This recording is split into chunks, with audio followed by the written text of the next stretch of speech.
लेकिन आजकल हमारे नौजवानों को फ़ोन देखने से, फिल्में देखने से, गाने सुनने से फुर्सत मिलेगी तो पता चलेगा हिंदुस्तान में क्या हो रहा है। एक मलून है, मलून बदबख्त नालायक, जिसका नाम है रामगिरी महाराज, जिसने मेरे नबी के शान में गुस्ताखी की है। तो ऐसे लोगों को याद रखना चाहिए कि हम लोग अपनी जान से ज़्यादा हुजूर से मोहब्बत करते हैं। और हुजूर ने यहाँ तक फरमाया, ला युमिनु अहदुकुम हत्ता अकूना अहब्ब इलैहि मिन वालिदिही व वलदिही वन्नासि अजमईन। जब तक तुम अपनी औलाद से ज़्यादा, अपनी बीवी से ज़्यादा, अपने बच्चों से ज़्यादा, अपने वालिदैन से ज़्यादा, अपनी दौलत से ज़्यादा, अपने घर से ज़्यादा, प्लाट से ज़्यादा, ज़मीन से ज़्यादा, इन तमाम चीज़ों से ज़्यादा जब तक तुम हुजूर से मोहब्बत नहीं करोगे, ला युमिनु, कि तुम ईमान वाले नहीं हो सकते। तो हमें मुसलमान चाहे बेनमाजी है, सूदखोर है, शराब पीता है, जिना करता है, चाहे कि गुनाहों में रात दिन डूबा हुआ है, लेकिन उसके दिल में हुजूर की मोहब्बत होनी चाहिए। अगर हुजूर की मोहब्बत दिल में है और सारी ज़िंदगी नाफरमानी में गुजर गई, उम्मीद है कि अल्लाह तबारक व तआला इस आदमी की बख्शिश फरमा देंगे।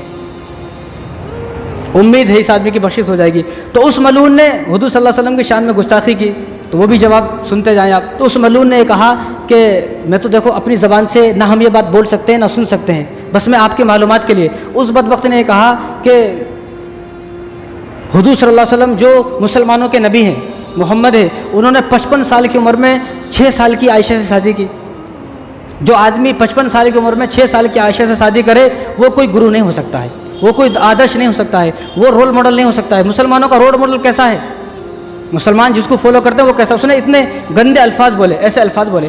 पहली बात तो ये है कि ये मज़हब हमारा है, ये दीन हमारा है, ये इस्लाम हमारा है।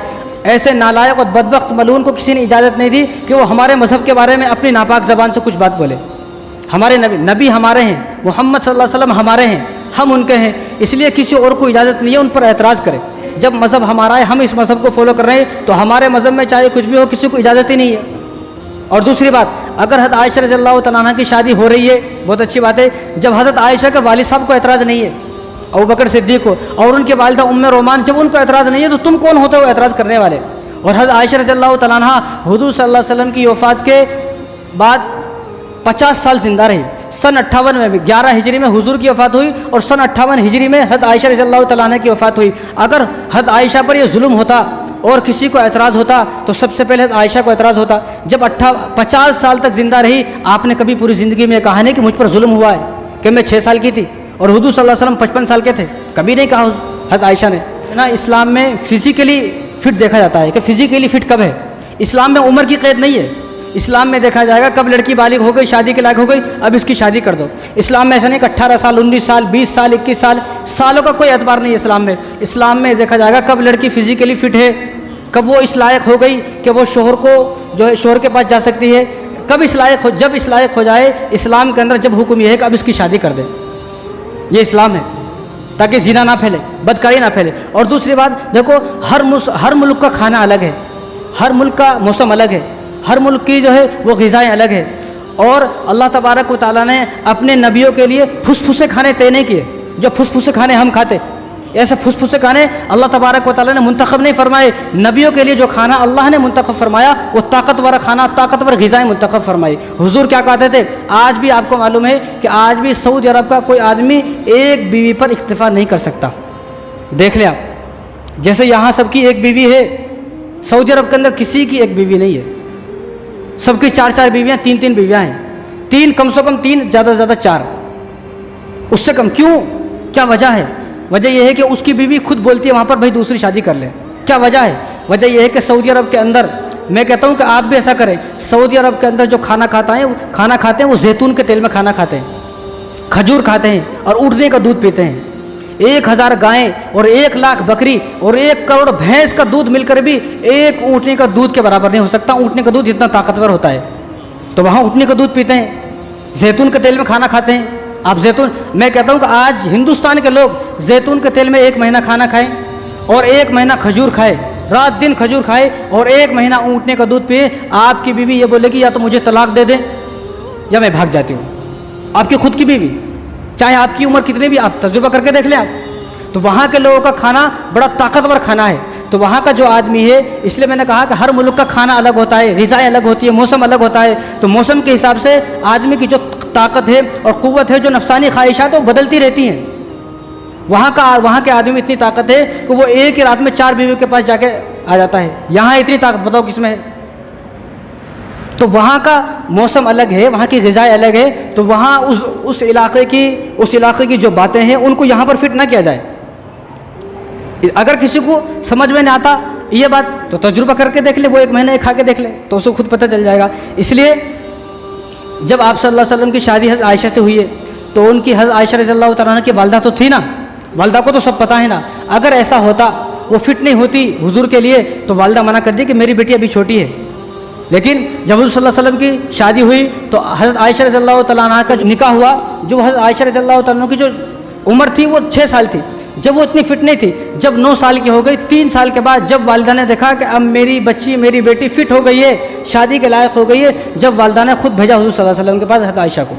तो वालिदा को तो पता था, जब वालिदा को एतराज़ नहीं है, वालिद साहब को एतराज़ नहीं है, और वहाँ पर बड़े बड़े दुश्मन मौजूद हैं, बड़े बड़े जालिम मौजूद हैं जो आप सल्लल्लाहु अलैहि वसल्लम के रात दिन दुश्मन बने हुए हैं, जो आप सल्लल्लाहु अलैहि वसल्लम के जान के पीछे लगे हुए हैं, लेकिन उन लोगों को भी एतराज़ नहीं था। तो तुम लोग कौन हो तो फिर एतराज़ करने वाले। अब ये देखें आप, दूसरी बात देखो, हर मुल्क का कानून अलग है। हिंदुस्तान में जो लड़की की उम्र है वो 18 साल है हिंदुस्तान में। अमेरिका में जो उम्र है सिर्फ 16 साल है। अमेरिका में 16 साल की लड़की हो गई, शादी कर दो। चाइना में जो उम्र है शादी की वो 21 साल है, वहाँ 21 साल से पहले नहीं कर सकते। तो सब जगह अलग अलग है, सबके कानून अलग अलग है। तो सऊदी का भी जो कानून है वो अलग कानून था उस वक्त में। जब आज 1400 साल के बाद वहाँ का एक आदमी एक बीवी पर इक्तिफा नहीं कर सकता, तो 1400 साल पहले तो कैसे खाने थे, कैसी ग़िज़ाएँ थी, हर चीज़ देसी मिलती थी, हर चीज़ खालिश मिलती थी और ताकतवर मिलती थी। तो आप खुद सोच सकते हैं कि उस वक्त कितनी ताकत होती लोगों के अंदर। और मैं तो कहता हूँ कि आप सल्लल्लाहु अलैहि वसल्लम ने जो हज़रत आयशा रज़ियल्लाहु तआला अन्हा से शादी की है, ये उम्मत पर एहसान किया है। उम्मत के पास जो आधा इल्म है, अब जो आधा इल्म है वो आधा इल्म अकेली हज़रत आयशा के पास से आया है। जो मसाइल सहाबा से हल नहीं होते थे, इतने बड़े बड़े सहाबा होने के बावजूद जो मसाइल उन सहाबा से हल नहीं होते थे, अबू हुरैरा रज़ियल्लाहु तआला अन्हु और अब्दुल्लाह इब्न अब्बास रज़ियल्लाहु तआला अन्हु अपने ज़माने के फ़क़ीह और मुहद्दिस हैं। जो हज़रत अब्दुल्लाह इब्न अब्बास से जो मसाइल हल नहीं होते थे वो मसाइल लिख कर आप जो है वो हज़रत आयशा के पास भेजाते थे। आयशा रज़ियल्लाहु तआला अन्हा उन मसलों को 1 मिनट में हल करके फरमा देती थी। तो उम्मत के पास जो इल्म मिला है, आधा इल्म 50% जो इल्म मिला है वो हज़रत आयशा के बदौलत हमारे पास आया है। और हज़रत आयशा रज़ियल्लाहु तआला अन्हा को 2210 हदीस याद थी। तो हमें इल्म मिला, हदीसें मिली, फ़िक़्ह मिला, मसाइल मिले, इतनी सारी जो चीज़ें मिली हैं वो हज़रत आयशा रज़ियल्लाहु तआला अन्हा के बरकत से मिली है। और हज़रत आयशा रज़ियल्लाहु तआला अन्हा पहली हाफिज़ा हैं औरतों में पहली हाफिज़ा कौन है? हज़रत आयशा रज़ियल्लाहु तआला अन्हा। अगर 6 साल की उम्र में शादी करना उन पर जुल्म होता, किस तरह जो हाफिज़ा होती। और अल्लाह तबारक व तआला ने जिब्राइल सलाम को 3 मरतबा फ़ोटो लेकर भेजा आप सल्लल्लाहु अलैहि वसल्लम के पास, ये फ़ोटो है, अगली शादी आपकी इनसे होगी। तो हुजूर ने पूछा ये कौन है? तो जिब्राइल सलाम ने फरमाया कि जब ये आपके पास आ जाएंगे तो आपको मालूम हो जाएगा। जब आपकी शादी हुई और हज़रत आयशा रज़ियल्लाहु तआला अन्हा को जब देखा तो हुजूर ने उस वक्त फरमाया कि जिब्राइल सलाम जो फ़ोटो लेकर मेरे पास आए थे ये तो वही है। और यहाँ जो हुजूर सल्लल्लाहु अलैहि वसल्लम की जो आयशा रज़ियल्लाहु तआला अन्हा से शादी हुई है, यहाँ मकसद शादी नहीं है। यहाँ देखो हमारे जहन गंदे हैं, लोगों के जहन गंदे हैं, लोगों के जहन में गिलासत भरी हुई है। यहाँ शादी का मकसद वही समझते हैं कि मियाँ बीवी आपस में मुलाकात करेंगे। यहाँ शादी का मकसद ये नहीं है, यहाँ शादी का मकसद है दीन को फैलाना। दीन किस तरह फैलेगा, दीन किस तरह दुनिया के अंदर फैले, दीन को फैलने का मकसद था। इसीलिए जब शादी हुई तो सबसे पहले आप हाफिज़ा हुई। और उम्मत के जो आज हमारे पास इल्म है वो आधा इल्म अकेली हज़रत आयशा रज़ियल्लाहु तआला अन्हा के पास से हमारे पास आया है। इसलिए जिसने गुस्ताखी की है हुजूर की शान में उसको सोच समझ कर बोलना चाहिए था। ऐसा ना हो कि आसमान पर थूकेगा तो थूक अपने ऊपर ही गिरेगा। ऐसा ना हो कि खुद शर्मिंदा होना पड़े। किस तरह के मनुस्मृति किताब है, हमारी किताब नहीं है, गैर मुस्लिमों की किताब है मनुस्मृति। काश के अपनी किताब पढ़ लिया होता तो आज ये शर्मिंदगी ना उठानी पड़ती, आज ऐसे शर्मिंदा ना होता। अपनी किताब पढ़ लेता तो ऐसा आज जलील ना होना पड़ता। मनुस्मृति गैर मुस्लिमों की किताब है, उसमें लिखा हुआ है कि बालिग होने से पहले लड़की की शादी कर दी जाए। ये तो हमारी किताब नहीं है। काश के तुम अपनी किताब पढ़ते खोल कर तो तुम्हें पता चलता। कब होती है बालिग? 9 साल, 11 साल, 12 साल की लड़की बालिग हो जाती है। और यहाँ ये लिखा है कि बालिग होने से पहले शादी कर दी जाए। ये गैर मुस्लिमों की किताब है, गैर मुस्लिमों ने लिखा है। तो मालूम हुआ कि गैर मुस्लिमों के मजहब में भी 7-8 साल की बच्ची की शादी कर देनी चाहिए। और आगे लिखा, उसके आगे लिखा मनुस्मृति में, अगर इसने किसी बाप ने अपनी बेटी की शादी बालिग होने से पहले नहीं की तो वो जो उसका बाप है वो पापी हो जाएगा, बाप को पाप लगेगा, बाप पापी हो जाएगा। और जिसने मनुस्मृति में यह भी लिखा है कि जिसने बालिग होने से पहले अपनी बेटी की शादी नहीं की तो ये बेटी नीची जात की हो जाएगी, छोटी जात की हो जाएगी। अब जो इससे शादी करेगा वो भी छोटी जात का हो गया। ये तो तुम्हारी किताबों में लिखा है, ये हमारी किताबों में नहीं।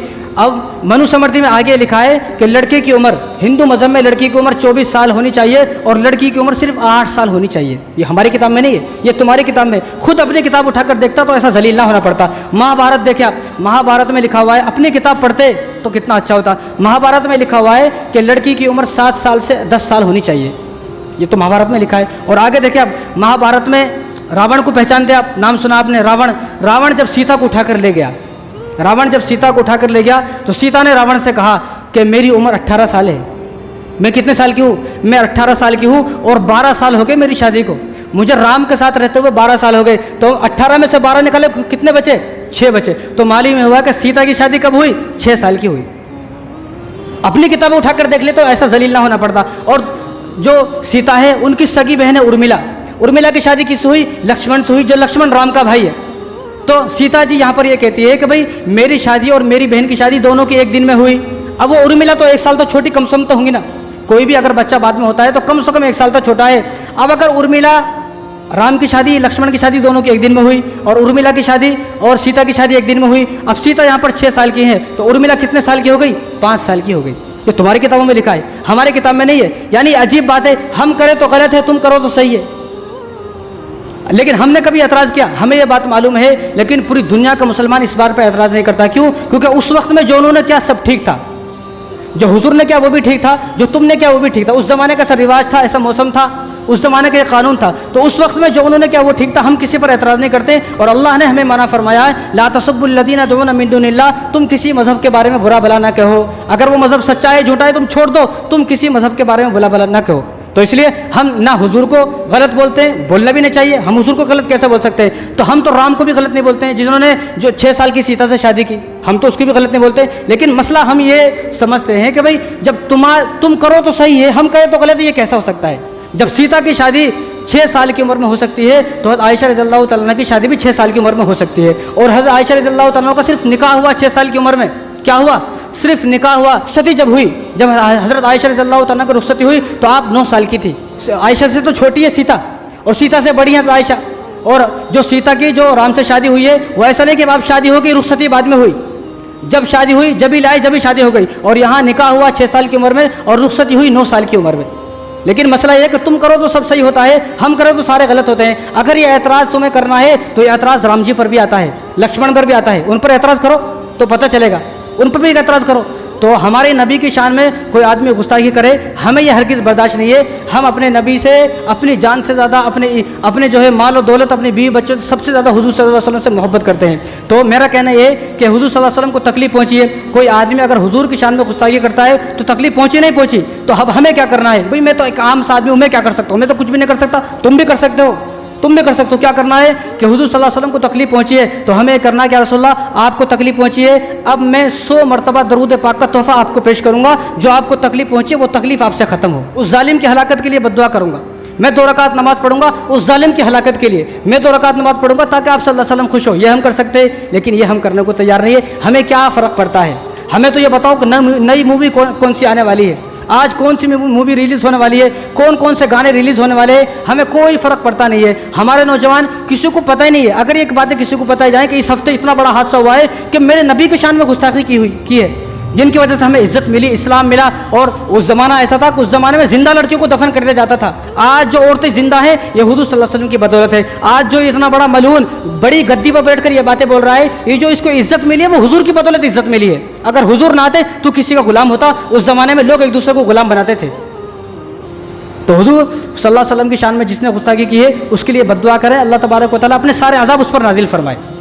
अल्लाह ताला हम सबको अमल करने की तौफीक अता फरमाए। मालीना इल्लल बलाग।